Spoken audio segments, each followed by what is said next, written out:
obviously health and safety, things like senior management audits, hazard spotting, etc. World-class manufacturing was already in place with our plants, but the value wheel stood there as being the key tool in defining our engagement with our clients and part of the journey in terms of the customer satisfaction needed to become their first choice. It even impinged on the values that we've now put out to the business, which were actually launched in the last quarter of last year and the first quarter of this year. And from this big hairy-ass manufacturing company, we actually got people now right at the centre of our values. So this is only an internal rollout. We're not going anywhere near our customers until we actually start portraying the traits here. But our PAN brand is first choice through the actions of our people internally. And we're passionate about customer service. These are aspirational values. I'm not saying we're anywhere near them at the moment. And we're trustworthy by keeping our promise. But the value will particularly influence the second one here. And the value is, and the concept that we're trying to get across to our people internally, is we are enterprising in support of our customers' aims. And to help people in manufacturing or in back offices understand that, we're using the internal customer as much as a tool to demonstrate how they can influence the process, as well as the external customer. So we've had a fundamental, I guess, transitional change in terms of where we want to take the company, and the value wheel has definitely been an integral part of making that happen, hopefully making it happen in the future.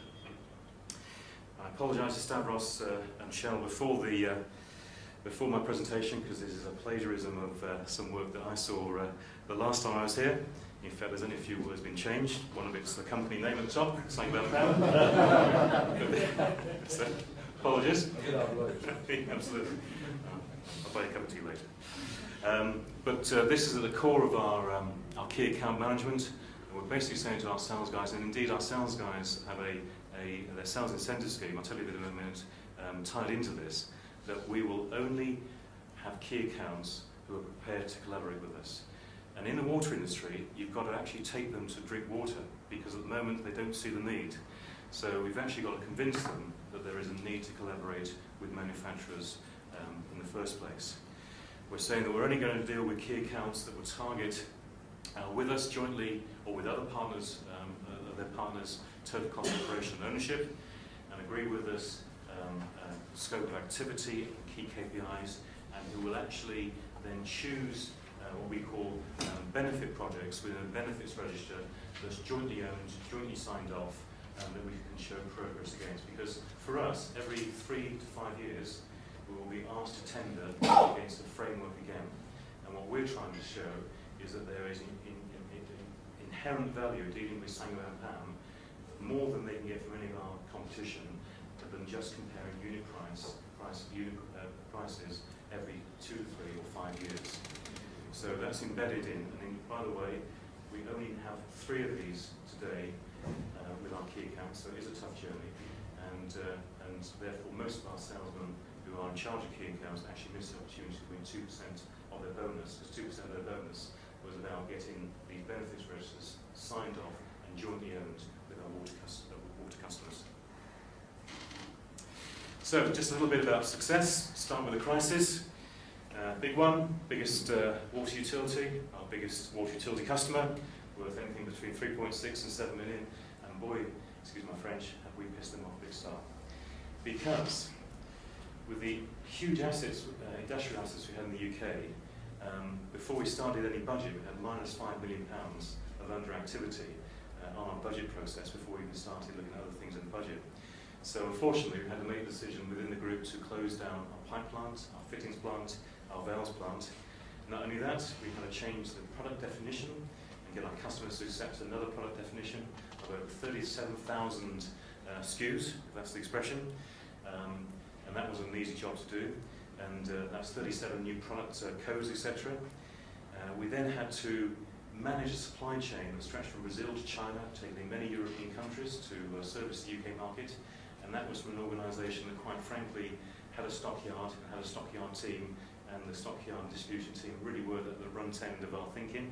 That's totally changed now, so we didn't have any supply chain expertise. And at the same time, to take advantage of the world of Saint-Gobain in terms of pipe supply, we had to go live with SAP. So we did all that within 6 months. I actually, as the commercial director at the time, argued vigorously that we shouldn't. I did all sorts of risk analysis. Red was everywhere in this analysis, but I got overruled. And by God, did our customers notice a difference? And just Thames, for example, went from 98% on-time delivery. That's not on-time in full error-free. That was just number of references actually arriving on time, down to 43%. So we went from a reasonable level within our industry to a pretty poor overnight. Paperwork was an issue. Goods were going out without paperwork. Paperwork was going out without goods. Co-creation was an issue. Transfer prices were issues with sister companies. Picking errors everywhere. Range issues. Mixed ranges were going out. And product acceptance was patchy. We actually managed in 12 months to change all our customers over to the new product range. And for the first time, we're having quality problems, defects. And that culminated with our biggest customer, with our biggest project that we won in April that year, 2007, which was the Gatwick Strategic Product Line. And we'd won part one. The overall scheme was 33 kilometres of 900mm large diameter ductile iron pipe. The biggest project the Thames had that year, and we went into the new supply chain mode to supply it. And the first thing that happened was Polish lorry drivers in flip-flops turned up on high health and safety orientated sites. That didn't go down well. Direct deliveries from France didn't turn up on time. The first lorry had 3 major quality issues, and despite 8 attempts at revising the delivery schedule, we failed in all 8 times.